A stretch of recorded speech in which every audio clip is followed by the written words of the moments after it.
Hey everyone, this will be introduction on Graphics.py. So Graphics.py is a package or computer graphics library that helps programmers like us to play around with computer graphics.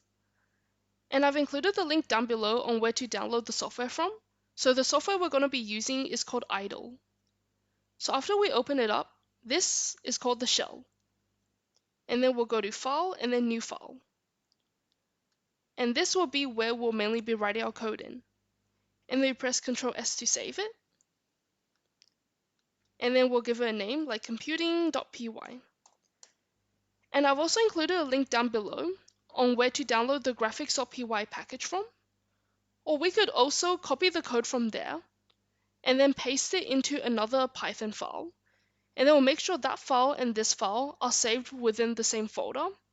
And that file, we can call it graphics.py. So after we save it, we'll come to this page. And some other things we'll be using throughout this course includes importing graphics. So we'll write from graphics import. And then we'll also be using things called functions.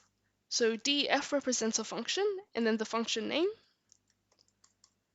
And then we can write the code in here, and then to call the function, we write main.